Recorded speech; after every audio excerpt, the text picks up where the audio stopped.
Every predator mocked humans until the honey badger entered the field part. The war station called Bloodfang Prime hung in space like a metal fang against the red star behind it. Inside its largest chamber, the most dangerous creatures in the galaxy gathered around a circular table made of black stone. These were the members of the Galactic Predator Council, and today they would decide if humans deserved a place among them.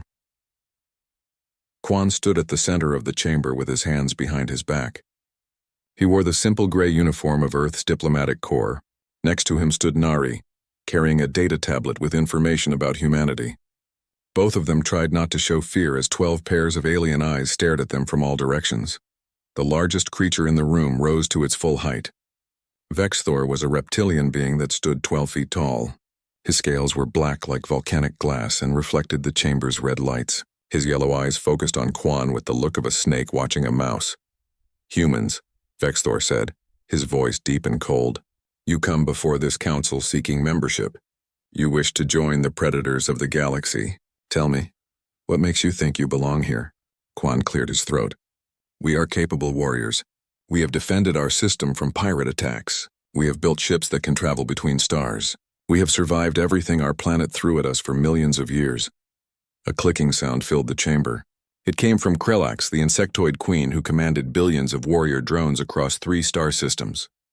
Her mandibles moved as she spoke in a voice that sounded like breaking glass. "We have reviewed your biology," Krelax said. "You have no natural weapons. No claws, no venom. No armored skin. Your teeth are flat and weak.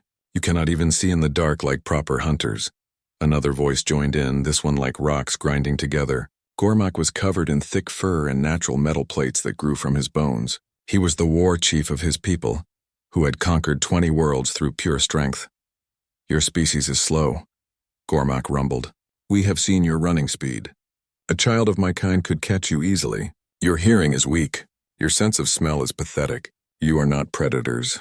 You are prey that learn to use tools." Laughter echoed through the chamber. Creatures of every shape and size joined in the mockery. Some had too many legs. Some had wings. Some had bodies that glowed with bioluminescent threat displays. All of them looked at Quan and Nari like they were food. Nari stepped forward, her voice steady despite the fear Quan could see in her eyes. "We may not look like predators to you, but we have survived." "Survived?" Vexthor interrupted. He pressed a claw to a control panel, and holographic images filled the air above them. The images showed human soldiers fighting against small pirate ships.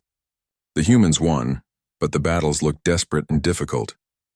"This is what you call warfare? Scrambling like insects? Hiding behind metal walls? Running from direct combat?" Krelax clicked her mandibles again and new images appeared. These showed various predator species in battle. A reptilian warrior tore through enemy lines with just its claws. An ursine soldier lifted an armored vehicle and threw it like a toy. An insectoid swarm devoured an entire battalion in minutes. "This is what real predators look like in combat," Krelax said. "We do not hide. We do not need tricks. We are superior through natural strength and killer instinct. You humans have neither." Quan felt his jaw tighten, but he forced himself to stay calm. Getting angry would prove nothing. He had expected this. Nari had warned him that the Council looked down on any species that relied more on intelligence than physical power. "We request the standard test," Quan said clearly. "We will prove ourselves in the proving grounds." The chamber went silent. Even the mocking laughter stopped. Vexthor leaned forward, his serpent eyes gleaming with interest. "The proving grounds?" he said slowly. "You understand what you're asking? It is not a simulation. It is not a game. Species die there. Champions die there. Even some of us sitting at this table have scars from the proving grounds." Gormak showed his teeth in what might have been a smile. 73% of species who enter the proving grounds do not survive. Those who do survive often lose half their team. It is where we test if a species has true predator blood or just predator dreams. Nari touched Quan's arm, but he shook his head slightly. They had discussed this possibility before coming here. The proving grounds was the only way to prove humanity belonged at this table. "We accept the test," Quan said firmly. More clicking and growling filled the chamber as the council members spoke among themselves in various alien languages. Finally, Vexthor raised one clawed hand for silence. "Very well," the reptilian said. "We accept your request. You will have 2 weeks to prepare a team. The proving grounds will test your survival skills, your hunting ability, your combat effectiveness, and your will to dominate. Bring your best warriors. Bring your strongest fighters. Bring whatever gives you courage." He paused, and his next words dripped with contempt. "Because you will need all of it." Krellax's mandibles moved in her species version of laughter. "We will assign you to the prey category for preliminary ranking. It will make the broadcast more entertaining when you are eliminated in the first round." Gormak stood and walked toward Quan until the massive alien towered over him. The war chief looked down with eyes that had seen countless battles. "I almost pity you," Gormak said quietly.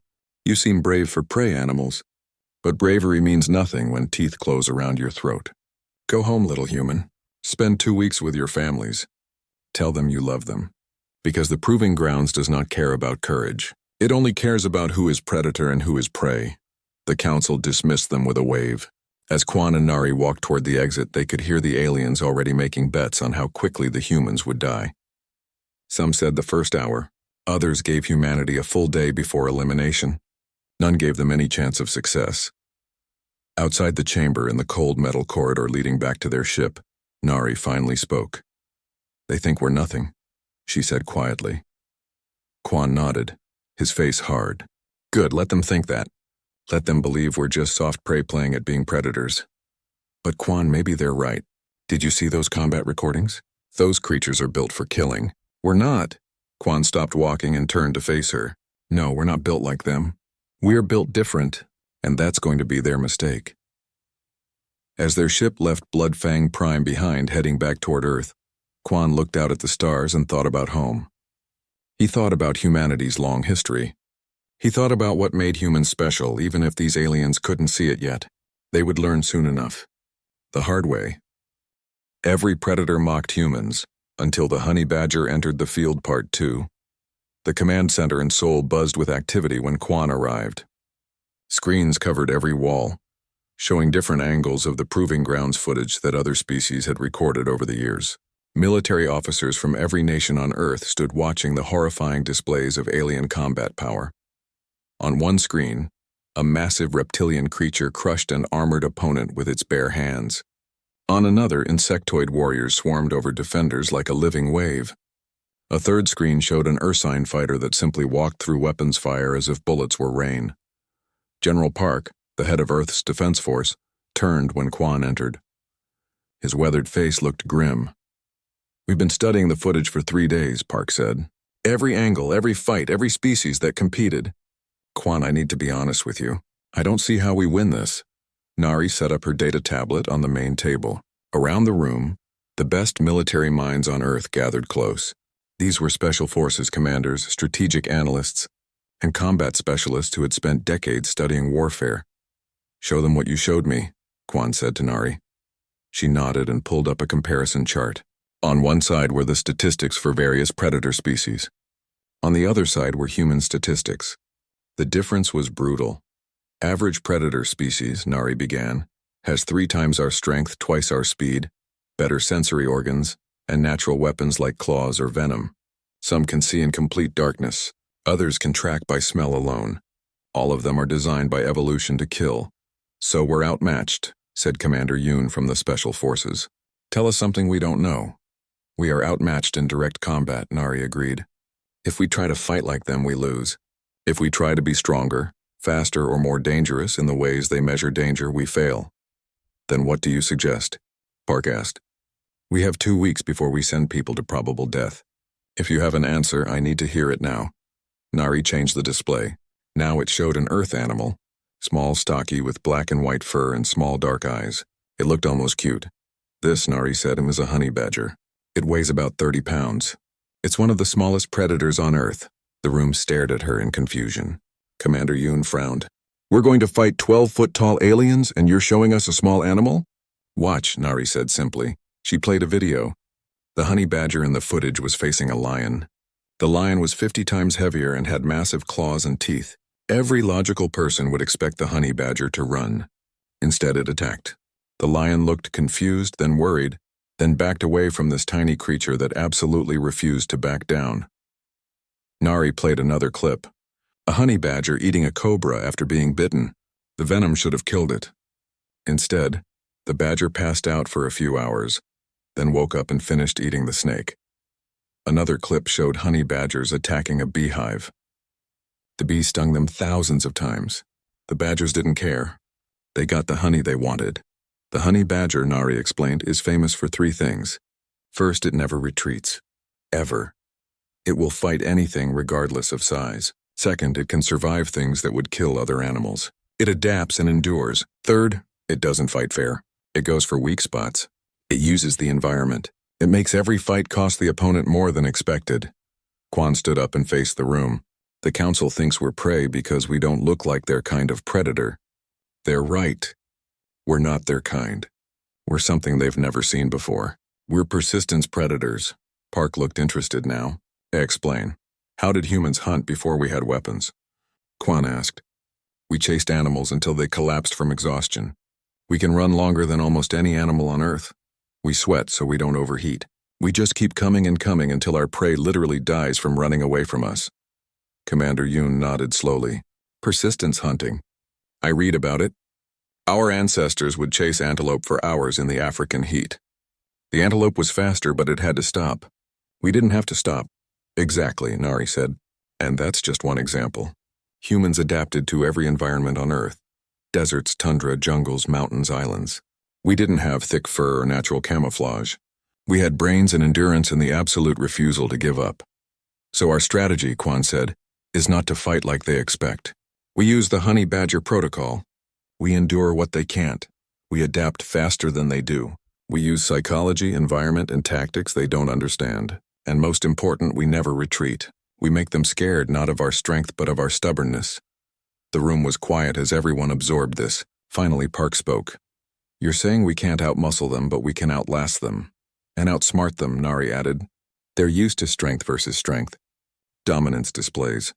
Quick, brutal combat. They're not ready for opponents who just refuse to lose no matter how much damage they take. Quan pulled up a new display showing 4 personnel files. I've selected our team. Hana from Special Forces, expert in survival in hostile environments. Day, combat engineer who can turn anything into a weapon or trap. Ara, psychological warfare specialist who knows how to get inside enemy heads. And Hyun, field medic who has kept soldiers alive in conditions that should have killed them. Not our strongest soldiers? Park asked. Strength won't win this, Quan said. Endurance will. Intelligence will. The ability to take pain and keep fighting will. I need people who understand that victory isn't about never getting hurt. It's about still standing when the enemy thinks you should be dead. Over the next 2 weeks, the selected team trained in the harshest conditions Earth could offer. They spent days in underwater caves where one mistake meant drowning. They crossed volcanic fields where the heat turned stone soft. They survived in Arctic wastelands where exposed skin froze in minutes. They waded through toxic swamps wearing minimal protection. But the physical training was only part of it. Ara worked with each team member on psychological conditioning.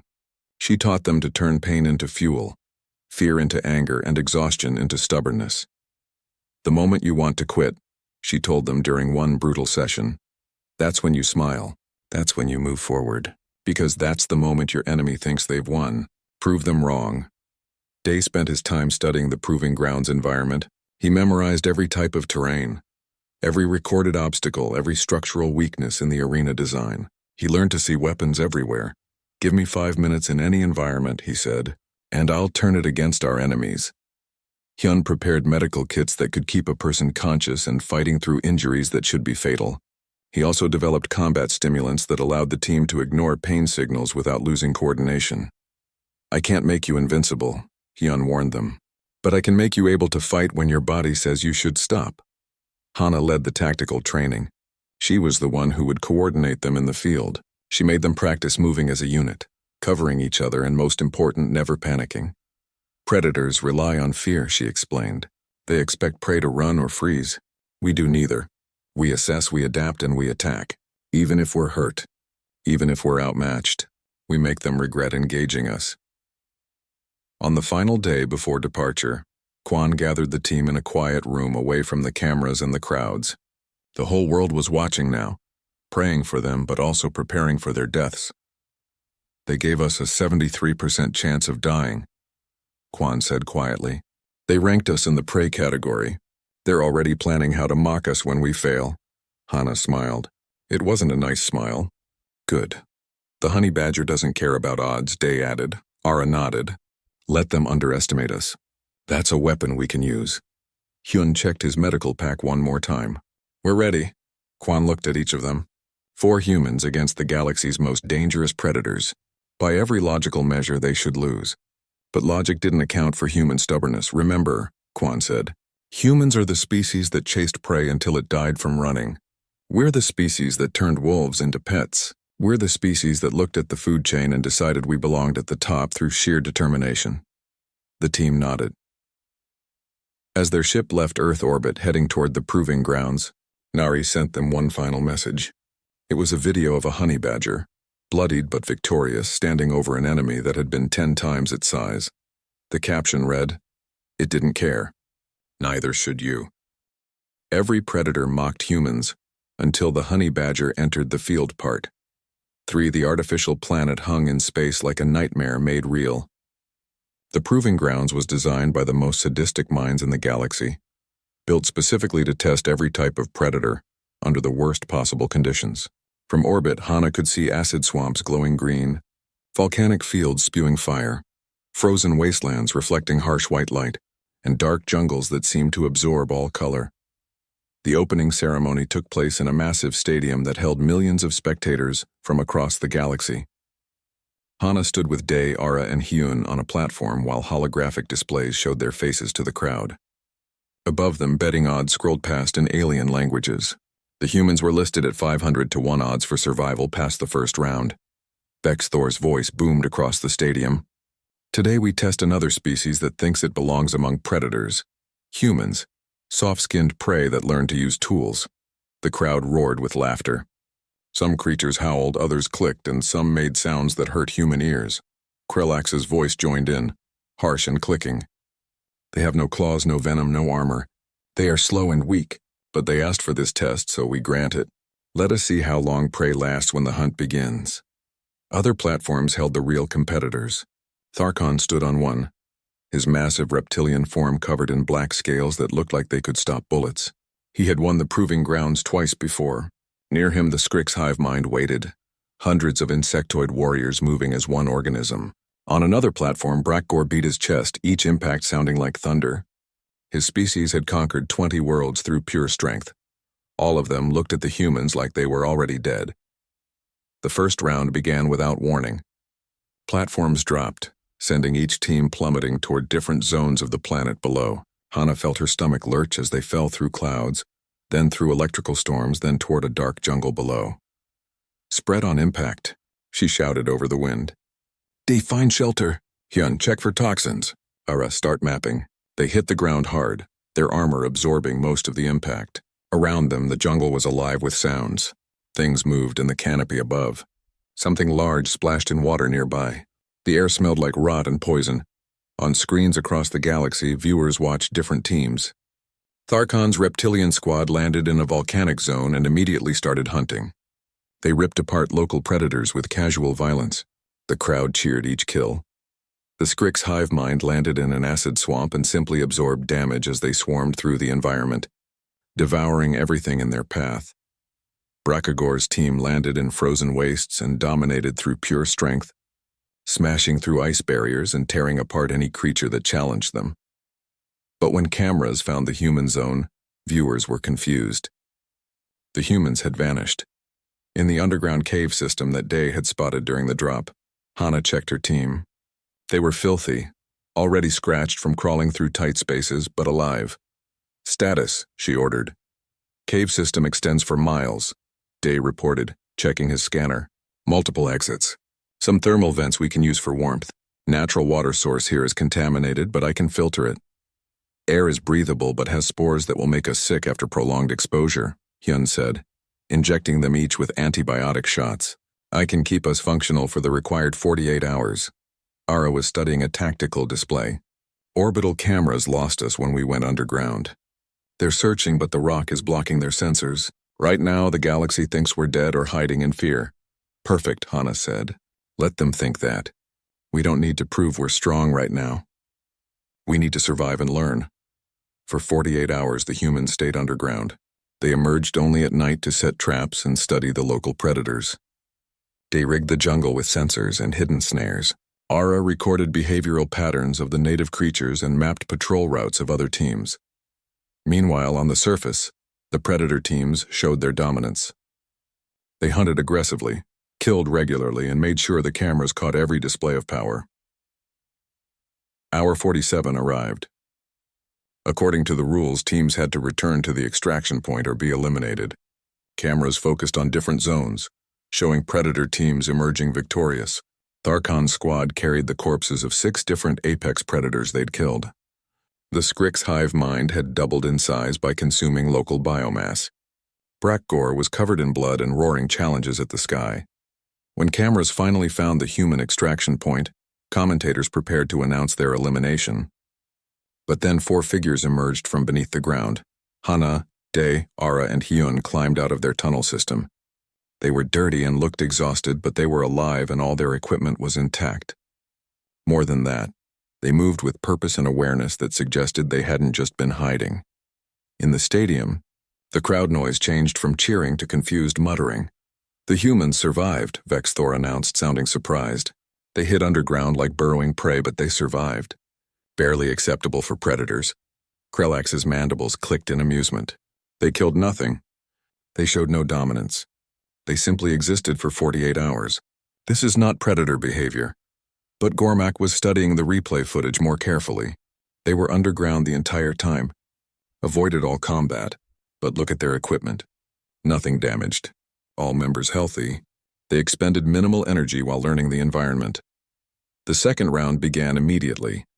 This time the challenge was resource denial. Limited water sources, food caches, and medical supplies were scattered across the arena. Teams had to secure resources while preventing others from doing the same. Combat was expected and encouraged. Tharkon's team found a major water source first. They set up a perimeter and waited for challengers. They didn't wait long. Another predator team attacked and the battle was brutal and quick. Tharkon personally killed 3 opponents, his claws dripping with their blood. When sensors detected humans approaching the same water source, Tharkon smiled his reptilian smile. Finally, a chance to eliminate the prey species that somehow survived the first round. Hana led her team through the rocky terrain toward the water source. She could see Tharkon's team waiting. 3 massive reptilian warriors, each one 10 feet tall and covered in natural armor.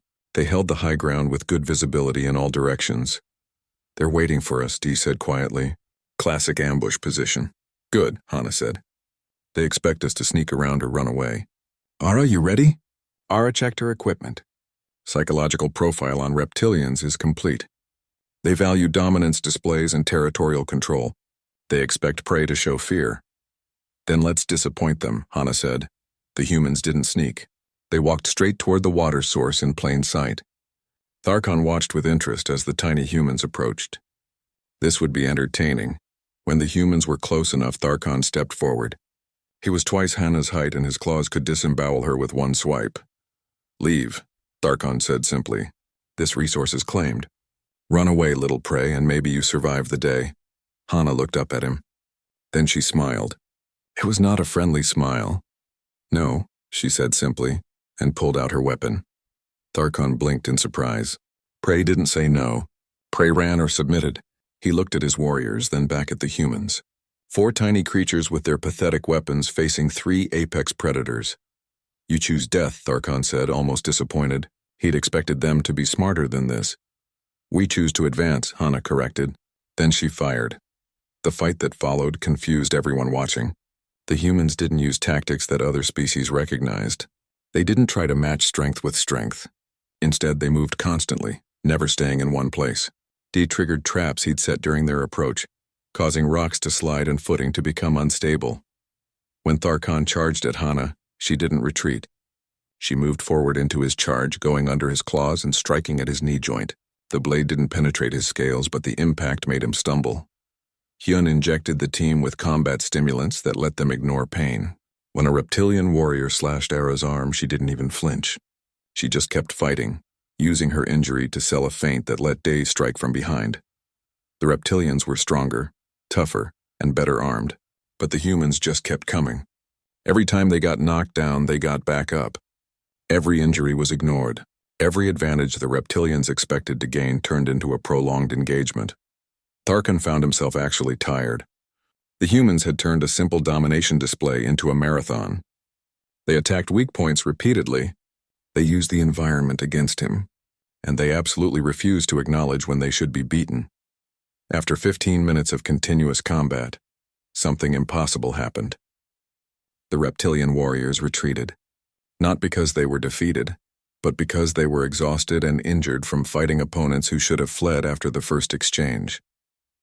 Hana and her team secured the water source.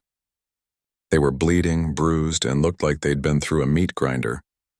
But they were standing and their enemies were gone.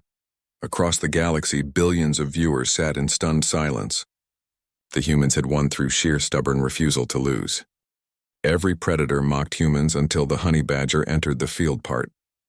The Colosseum was packed beyond capacity. Billions more watched from across the galaxy as the final round of the proving grounds began. What was supposed to be a quick human elimination had turned into something nobody expected. The soft-skinned prey species had reached the finals. In the preparation chamber beneath the arena, Hana inspected her team. They were covered in bandages and bruises from previous rounds. Day's left arm was in a support brace. Ara had a nasty cut above her eye that Hyun had sealed shut. Hyun himself was limping from a twisted ankle, but their eyes were clear and determined. Final round, Hana said quietly. Free-for-all elimination match. Last team standing wins. How many teams left? Day asked, checking his equipment. 12. Ara replied, studying her tactical display, including Tharkon's reptilians, the Skrik's hive mind, Bratgor's ursine warriors, and 9 other predator species. All of them bigger, stronger, and more naturally armed than us. Hyun distributed the last of their combat stimulants. This is everything we have left. Once these are gone, we're running on pure human stubbornness. That's all we've ever had, Hana said with a slight smile. Above them, the stadium roared as the Galactic Predator Council took their places. Fexthor's voice echoed through the speakers. The final round will now begin, but first the council has decided to invoke a special rule. There was a pause and his next words dripped with malice. All remaining teams may form temporary alliances to eliminate one specific team first. The crowd went silent, waiting. The humans, Vexthor announced. Let us end this embarrassment. Let us show the galaxy what happens when prey pretends to be predator. The crowd exploded with approval. Krelax's clicking voice joined in. 12 teams of true predators versus 4 humans. This will be a lesson in natural order. In the preparation chamber, Ara laughed quietly. They're actually scared of us. What? Dee looked at her in surprise. Think about it, Ara explained. If they weren't worried, they wouldn't need to change the rules. We've gotten into their heads. We've made them question what they thought they knew. Doesn't change that we're about to face 40-plus predators all at once, Hyun pointed out. No, Hana agreed, but it means we've already won the psychological war. Now we just have to survive the physical one. The floor beneath them began to rise, lifting them toward the arena above. Light flooded in as they emerged into the massive Colosseum.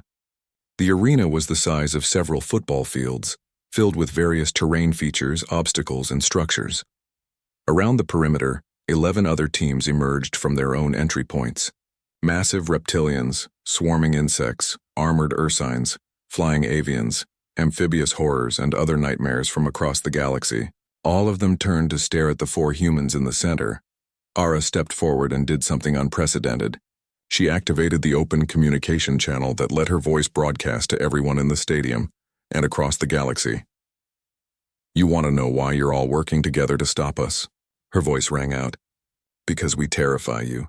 You're looking at humans and realizing something your instincts are screaming at you. We're not prey. We never were. The predator teams began to close in, forming a circle around the humans. Let me tell you about Earth, Ara continued, her voice steady and clear. It's a death world, a planet that tried to kill us for millions of years, ice ages that lasted millennia, predators that hunted us, diseases that should have wiped us out. We survived all of it. The circle was tightening, 40 predators all moving in for the kill. We're the species that hunted mammoths to extinction using pointed sticks and patience. We're the species that looked at wolves, the apex predators of our lands, and decided to make them into pets. We're the species that turned warfare into an art form and practiced it for 10,000 years. Tharkon hissed. Enough talking, prey. We're not prey, Ara said coldly. We're the species that made every major predator on our planet into an endangered species. Not because we're stronger than them, because we never stop hunting, because we adapt faster than they can, because when you knock us down, we get back up. Kill them, Vexthor ordered from his council seat. The predators attacked from all sides. Hana's team didn't defend. They attacked back. Day had studied the arena during their rise from below. His fingers flew across his control pad and suddenly the terrain began shifting. Structures that looked decorative revealed themselves as traps. Energy fields redirected. The arena itself became a weapon. Hana moved like water, flowing between enemies 3 times her size. She didn't try to match their strength. Instead, she went for joints, eyes, any vulnerable spot she could reach. When a massive avian warrior swooped down, she used his own momentum against him, redirecting his flight path into a support pillar. Hyun kept them functional, injecting stimulants and sealing wounds even while fighting. When an Ursine warrior broke Day's other arm, Hyun had it braced and Day back in the fight within seconds. Pain didn't matter. Only victory mattered. Ara coordinated everything while engaging in her own combat. She called out weak points, predicted enemy movements, and most important, she kept talking. Her words undermined enemy confidence, exploited interspecies rivalries, and forced mistakes. The reptilians are falling back, she announced. They don't trust their insectoid allies. The Ursines are getting frustrated that their strength isn't enough. The avians are confused why prey isn't running. The fight was chaos. Predators fell not because humans were stronger, but because humans fought differently. They turned every advantage against their opponents. They used psychology as effectively as weapons. They made every exchange cost more than expected. When the Skrix hive mind tried to swarm them, the humans went underground again. Day collapsed a section of the arena floor and suddenly the battlefield became a maze of tunnels, where numbers didn't matter as much. Tharkon cornered Hana in one narrow passage. He smiled his predator smile. Nowhere to run now, little human. I don't run, Hana said and threw herself at him. The fight was brutal. Tharkon's claws opened deep wounds across Hana's body, but she didn't stop. She couldn't match his strength, so she used leverage. She couldn't pierce his scales, so she targeted his joints. She accepted injury after injury because each one let her get closer to his weak points. Finally, exhausted and bleeding from a dozen wounds himself, Tharkon backed away. Not because Hana had overpowered him, but because fighting her cost too much. She was willing to die to win. He wasn't willing to die to beat her. Above ground, Day had turned the arena into a nightmare of traps and collapsing structures. Ara had 3 predator teams fighting each other instead of the humans. Hyun was still standing despite injuries that should have killed him twice over. One by one, predator teams fell or retreated. Not because they were weak, but because the humans simply refused to be beaten. Every time a predator thought they'd won, the humans got back up and attacked again. The Skrix hive mind was the last major opponent. Hundreds of insectoid warriors against 4 humans. In any normal fight, the insects would win through sheer numbers. But Hana had learned their pattern. The hive mind coordinated through vibration and sound. Day set up resonance devices that disrupted their communication. Suddenly, hundreds of warriors were confused and uncoordinated. The humans went underground again, collapsing tunnels behind them. The hive mind followed but couldn't coordinate in the narrow passages. Individual insects were dangerous. Confused individuals separated from the hive mind were just targets. When the dust finally settled, the arena was silent. Broken predators lay everywhere, some dead, most just too injured or exhausted to continue. And standing in the center, covered in blood and wounds, were 4 humans. Hana could barely stand. Day's arms were both broken. Ara had lost so much blood that Hyun's medical supplies were the only thing keeping her conscious. Hyun himself was running on pure adrenaline and spite, but they were standing. The predators were not. Across the galaxy, billions of viewers sat in shocked silence. The prey species had won. The soft-skinned humans had defeated every predator the galaxy threw at them, not through strength. Not through natural weapons, but through sheer, stubborn, relentless refusal to accept defeat. In the council chamber, Vexthor stared at the arena floor. Krelax's mandibles had stopped clicking. Gormak slowly nodded in what might have been respect. Impossible, Vexthor finally said. No, Gormak corrected. We were just wrong about what kind of predators they are. The Colosseum remained silent as medical teams rushed onto the field. The humans had proven something that the predator species never expected. Sometimes the most dangerous predator isn't the strongest or the fastest. Sometimes it's the one that refuses to stop coming. Every predator mocked humans, until the honey badger entered the field part. The medical bay on Bloodfang Prime was quieter than usual. Normally after the proving grounds there were victory celebrations, roaring crowds, and displays of dominance. Today there was just silence and the steady beep of medical equipment keeping 4 humans alive. Quan stood next to Hana's recovery pod, watching the readings. She was stable but would need weeks to fully heal. Next to her, Day, Ara, and Hyun lay in their own pods, their bodies working to repair the damage from the most brutal combat the galaxy had seen in decades. Nari entered the room carrying a data tablet. The Council has called an emergency session. They want to vote on humanity's application in 1 hour. That was fast, Quan said. I thought it would take days. They want this resolved, Nari explained. What happened in the arena has the entire galaxy talking. Half think we cheated somehow. The other half are trying to understand how prey defeated predators. Quan looked back at his team. They didn't cheat. They just fought the only way humans know how, with everything they had and absolute refusal to quit. An hour later, Quan stood once again before the Galactic Predator Council. But this time the atmosphere was different. The mocking laughter was gone. The casual dismissal was replaced with careful observation. Vexthor was the first to speak. His voice lacked its earlier contempt. We have reviewed the Proving Grounds recordings multiple times. What we saw challenges our understanding of predator behavior. Krelax's clicking was thoughtful rather than amused. You fought nothing like any species we have encountered. You accepted injuries that would make other predators retreat. You used tactics we did not recognize. You turned your weaknesses into advantages. Gormak stood and walked to the center of the chamber. The massive Ursine looked at Quan with new eyes. I said before that you did not know when to die. I understand now. You know exactly when to die. You simply choose not to. We need to understand, Vexthor said. How did you do this? We saw your physical capabilities. By every measure, you should have been eliminated in the first hour. Yet you won, Quan nodded. May I show you something? At his signal, Nari activated a holographic display. It showed Earth's history in rapid succession. Humans spreading across the planet, adapting to every environment. Humans hunting prey through persistence, literally chasing animals until they died from exhaustion. This is what humans are, Quan explained. We're not ambush predators like reptilians. We're not swarm predators like insects. We're not strength predators like Ursines. We're persistence predators. We adapted to be the species that never stops.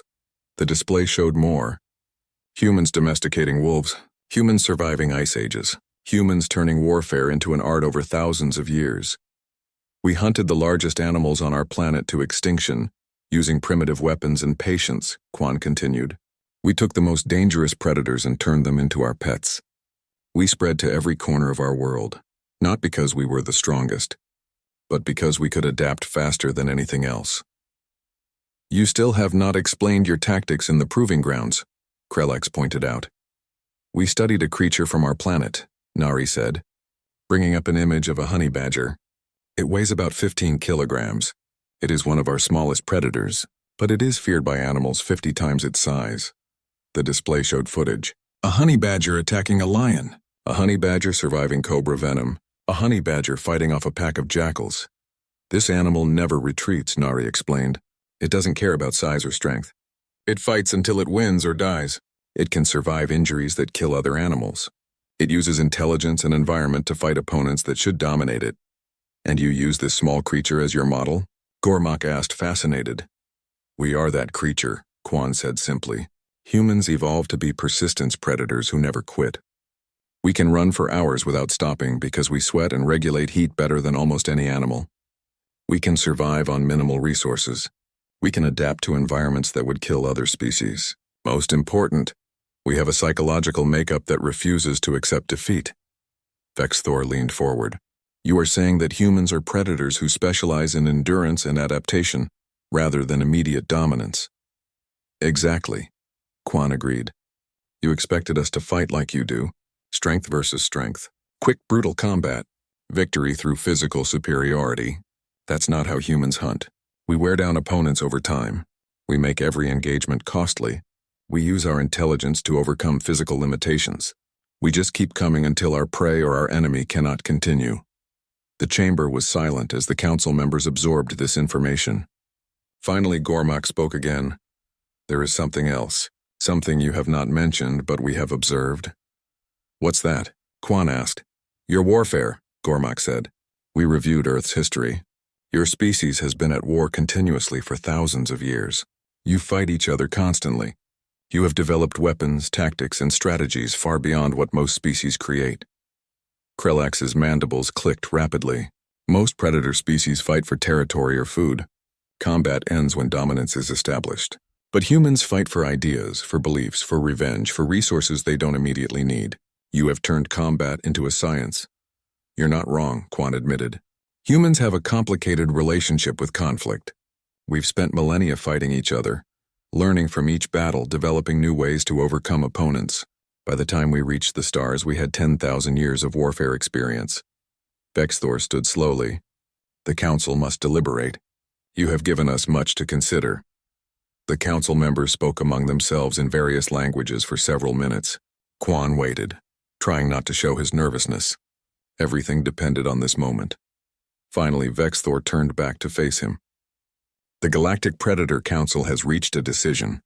Humanity's application for membership is accepted. Quan felt relief flood through him, but Vexthor wasn't finished. However, you will not be classified in the standard predator categories. We are creating a new designation for your species. The reptilian's eyes gleamed. Apex Persistence Predator, a species that hunts through endurance, adaptation, and psychological warfare, rather than immediate physical dominance. Krelax added, your tactics will be studied. Your methods will be analyzed. You have shown us a form of predation we did not fully understand existed. One question, Gormak said.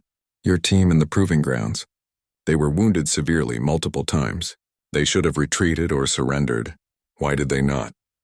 Quan smiled slightly. Because that's not how humans are built. Retreating might be smart. Surrendering might be logical. But humans are the species that looked at a mountain and decided to climb it because it was there. We're the species that explored our entire planet despite dangers that killed thousands. We don't retreat because giving up isn't in our nature. 6 months passed. The galaxy had changed in subtle but important ways. Human ships now traveled through the trade routes controlled by the Predator Council. Human merchants did business with species that had once dismissed them as prey.